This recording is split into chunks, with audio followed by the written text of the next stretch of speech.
and welcome to another episode of the Dietitian Stable. I'm your host, Joy, a registered dietitian, and today I'm sitting down with Betty. Hi, Betty. Thank you for Hi. coming. Hi, thank you for inviting me. Welcome to the show. Thank you. Tell me a little bit about yourself. So, my name's Betty.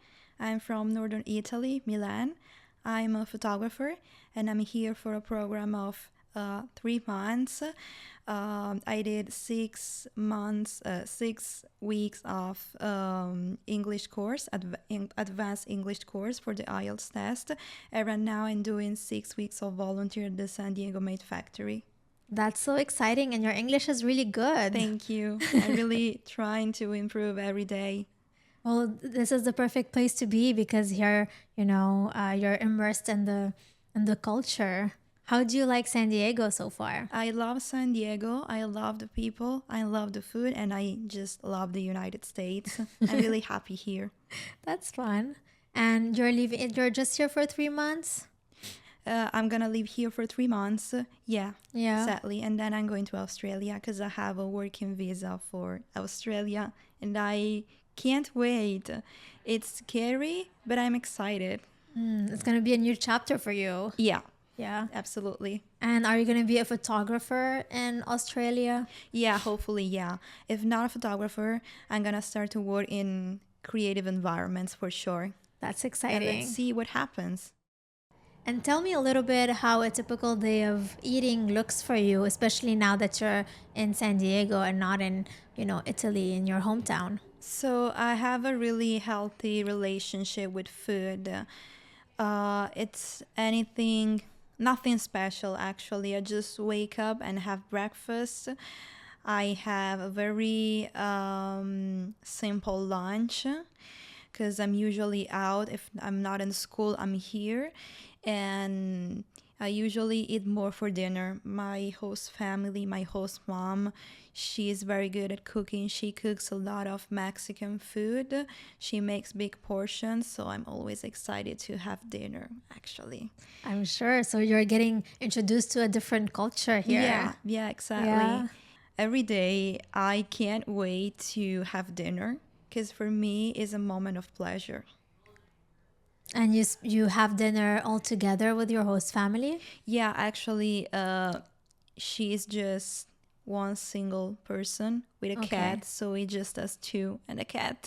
Oh, that's But nice. that's nice because she talks a lot. She has a similar mindset to mine. She's a very spiritual person, so we share a lot.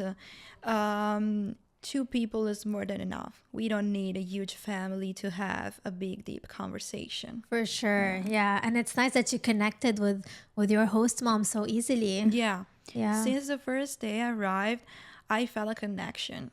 Oh, that's nice. I'm Yeah, and glad. So that makes your experience here much more enjoyable for sure. Yeah, because no matter what, I come back home and I have someone to talk to.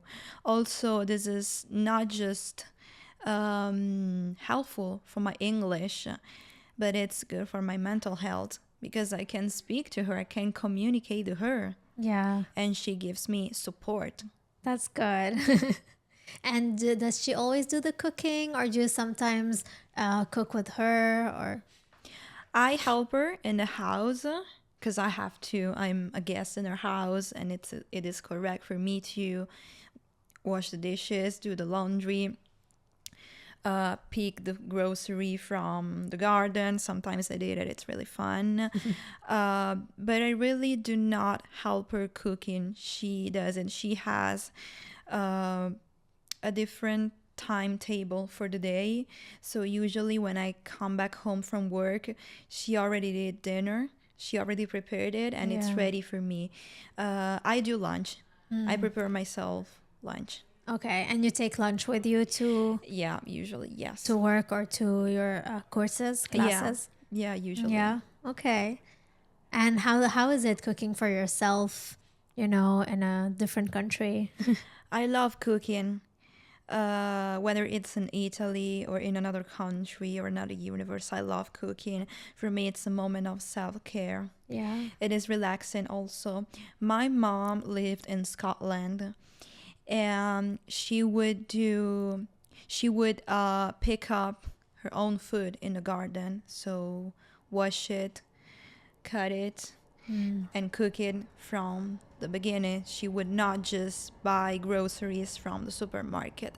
And she always told me that it is special to have this relationship with food, this direct and a passionate relationship with food, because it transmits its energy to you.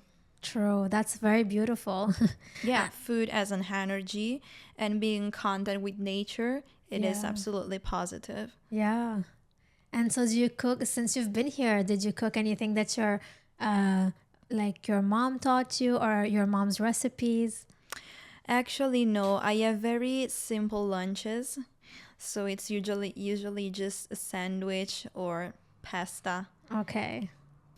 But it would be nice if you share those recipes, and that like learn from your host mom and then share your recipes from your mom from Italy. So, um, combining those cultures. Yeah, we actually did that because when I first arrived here, it is a good manner for students to bring a gift to the host family. And I brought her 2 packages of pasta, real Italian pasta, and she still has it because it was a lot. And sometimes she makes it. Oh, that's so nice. Having when you say real Italian pasta, is it fresh made or freshly made? From an Italian brand. Okay. That sounds delicious. What's your favorite Italian dish? My favorite Italian dish. This is a difficult question for me because I am a food lover. I'm really a food lover from my heart. So it is difficult for me to define my favorite food. But as I said yesterday to my host mom, my favorite food is the food I'm craving right now. So right now can be pasta. Tomorrow can be fish and chips. That's not Italian. Tonight can be pizza. It depends by what I'm craving in the moment. But if I have to choose, I really love pasta al ragu, which is pasta with trimmed meat and tomato sauce. Sounds really good. It is. It is And really good. I love how you said my favorite food is what I'm craving right now. It's really powerful because you're open to different foods and you enjoy all different foods, and it depends on what you're feeling specifically today. So I love that. Yeah, Yeah. yeah, Italians can be very picky with food. That's because food, I believe, it's strictly connected to our identity. And in Italy, we've been taught since we are kids that Italian food is the best in the world. I don't believe that there's best or worst food in the world. Everyone believes that their own food is the best, obviously. Yeah. So Italians can feel attached if someone cooks their food not properly, or someone says, no, I don't like Italian food, I prefer this other type of food, because it is an attack to their identity. I deconstructed myself from that. I love Italian food, obviously, and it's a connection. Right now that I'm here far from my home, it is a connection Yeah. to my roots. But I would never feel attacked if someone cooks pasta not in a proper way. I would just say, okay, it is normal. They do not know. They didn't have a grandmother that taught them how to cook properly pasta. An Italian grandmother specifically. Yeah, yeah. I will Yeah. just teach them. It is normal. We Yeah. cannot expect everyone to cook any food from any culture properly. It Yeah. is just not an expectation we should have. And what was the biggest cultural shock for you in terms of, food when you came here? I didn't have any cultural shock. Okay. I have the privilege to travel a lot since I was a kid, so I'm very used to differences in any kind of context, social differences, difference in architecture, and difference in food as well. I Also, I was exposed to the American culture since I was a kid. So for me, I can't really say that I had cultural shocks. Not a single one. What drew you to come to the US and to San Diego? So I wanted to leave Italy because I started to feel like my life wasn't happening there as soon as I finished my degree. I couldn't find any job in my field. My social life wasn't very dull. My romantic life as well. So I just started to feel from myself, from the inside, this sensation that my life wasn't happening in Italy and should not happen in Italy, that my life was happening somewhere else. But I was really scared. I was saying, okay, I am 23. I've never lived abroad. I don't have the tools to go abroad. How how can I do it all alone? And I said, okay, I can speak English. Maybe this can be the starting point. So I picked up the countries that have English as their first language, which are United Kingdom, the United States, Canada, and Australia mainly. And I've chosen the United States because I found a good program here. Okay, well, that's very courageous of you. You know, you really thought outside the box and you went out of your comfort zone and then you're doing it. You're here. Though that's a big thing. It's a big Yeah. step. I say I went out of my comfort zone, but I am a very responsible person. So I took care of choosing a country where language barriers wouldn't be a problem. Yeah. So since I know how to speak English, I've chosen the United States because English is the official language. That makes sense because you don't want to be completely out where you're not able to communicate. Yeah. Yeah, your basic stuff. Well, thank you so much for sharing your journey and for telling us about yourself today. Thank you for inviting me. And let's dive a little bit more on why you're here.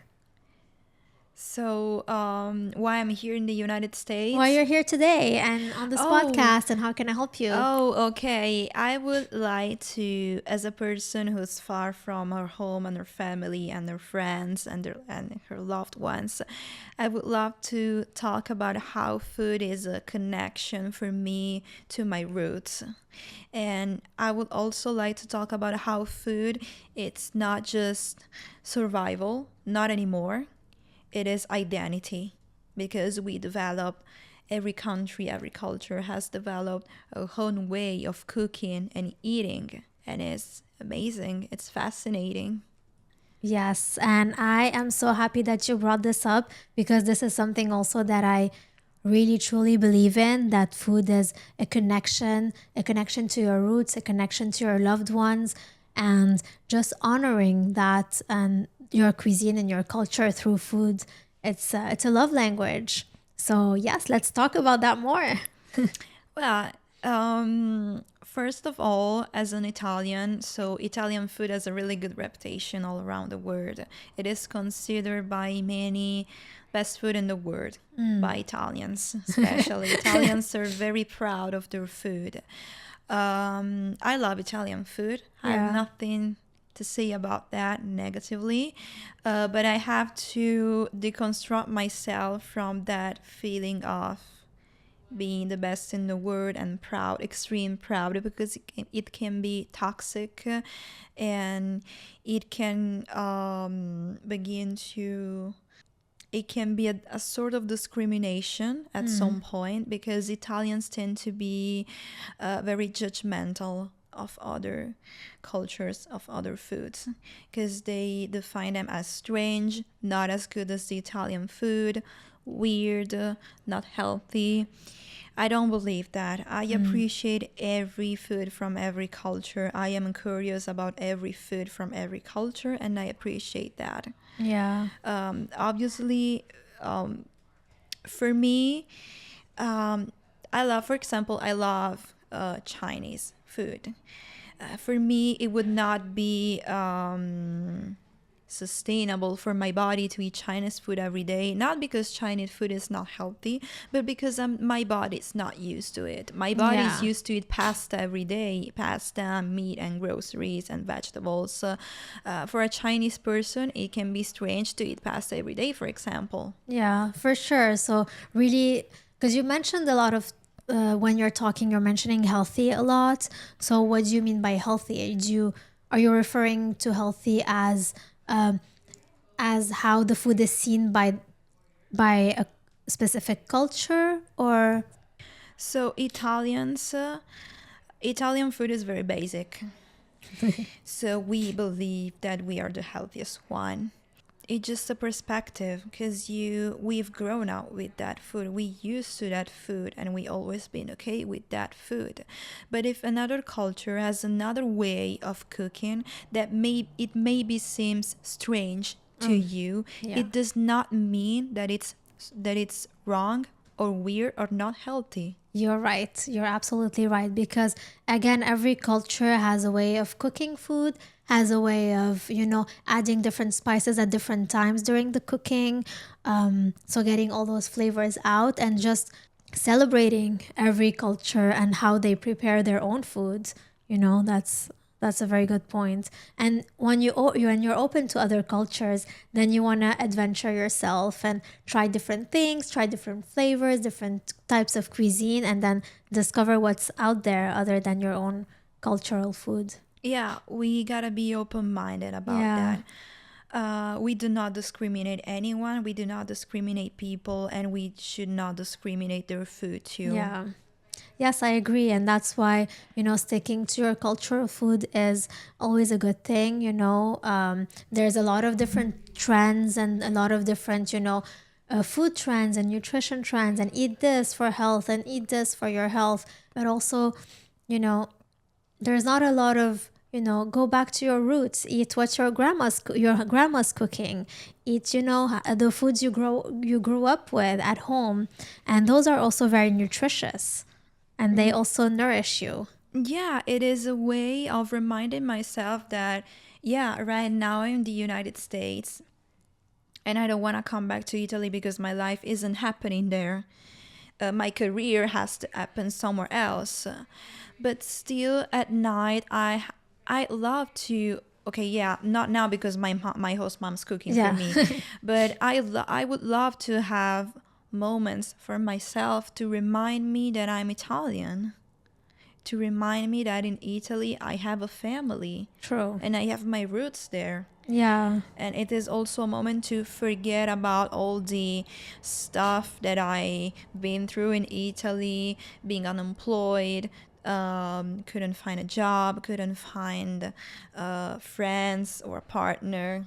Yeah, for It's sure. just me and Italian food and my roots, just my identity. Yeah. And you did mention that food is self-care. It's a moment of self-care for you. So when you'll be more settled in Australia and you'll be cooking your Yeah, mom's recipes, that's going to be a connection to your family, a connection yeah, to your Italian roots, and yeah. keeping that. And you'll be able to share it with your friends, your new friends there, or your new, colleagues and people you meet, and then share that, your heritage Yeah, and your that's right. foods. Yeah.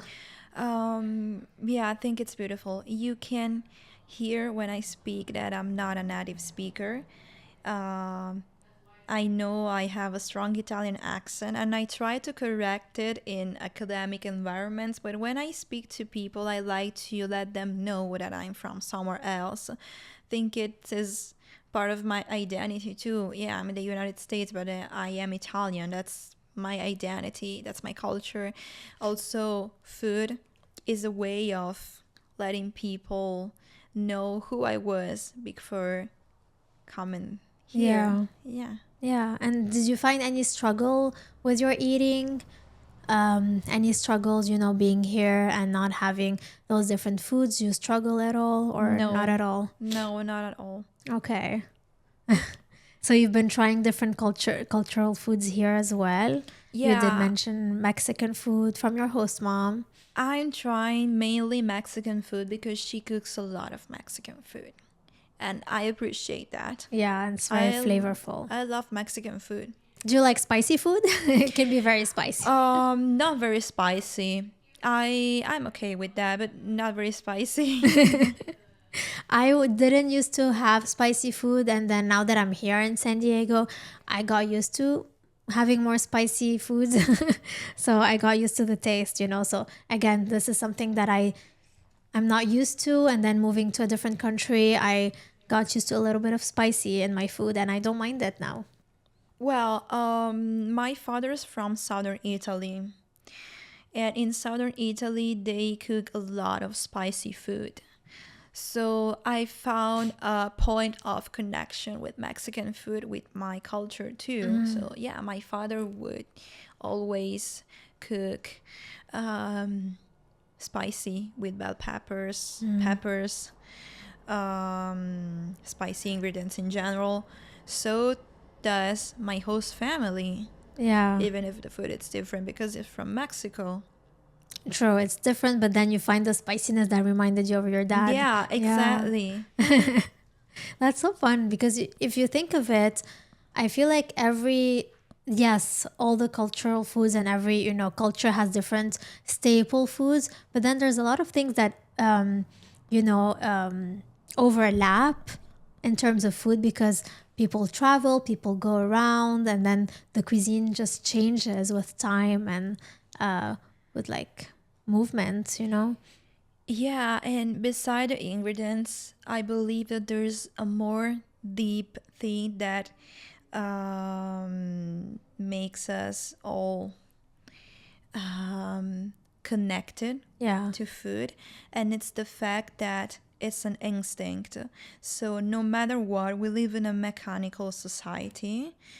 We live in a globalized world, but no matter what, we will always feel hungry at some part of the day, and that's something that everyone has because we're human. Yeah. I think it's fascinating how different groups, different social groups, so different cultures decided to manage their hunger and develop different types of cooking and eating. Yeah, for sure. And then again, like you said, we all need to eat at some point because it's a basic need to fuel ourselves and nourish our bodies. And yeah, every culture has a different way of doing that. Yeah. Yeah. I think it's also fascinating how when our ancestors would eat just because they had to, because they felt hungry and they go search for food. So it was survival. But right now we evolved to a point where food, it is still survival, but we feel it mainly as a moment of pleasure. True. And health. And health, yeah. Yeah. And we share food in different occasions, during the holidays that are coming up. We always, meet around food and around a big table. And so there's a lot of different ways or celebrations we celebrate with foods. So there's a lot of different ways that we show love through food. And it's really beautiful. Yeah. Food is celebration Yeah. too. Yeah. Yeah, every time we have a special occasion, birthday party, Christmas, Halloween, Easter, Thanksgiving, we eat. We just eat. And yeah. it is good that not just every culture, but every celebration, every religion in the world has typical foods True. for specific celebrations. Yeah. So that's how much we connect through foods. Well, thank you so much, Betty, for sitting here with me today. I can talk about food and cultural foods all day. That was a beautiful topic. And for our audience, you can find the video of this and every episode on our YouTube channel. Please don't forget to like and subscribe wherever you get your podcast. And if you want to be a guest on the show and sit with me, I encourage you to apply on our website, thedietitianstable.com/apply. Thank you so much, and we'll see you in the next episode. Thank you. The Dietitian's Table podcast is an independent production of the Dietitian's Table, LLC. Our co-founder and host is Joy Corey, MS, RD, CNSC. Our co-founder and CEO is Sam Sabaga. Our creative director and executive producer is me, Siri Khan. Content of the Dietitian's Table is for informational purposes only and is not intended as individual medical advice. For specific dietary or medical concerns, please reach out to your primary care provider.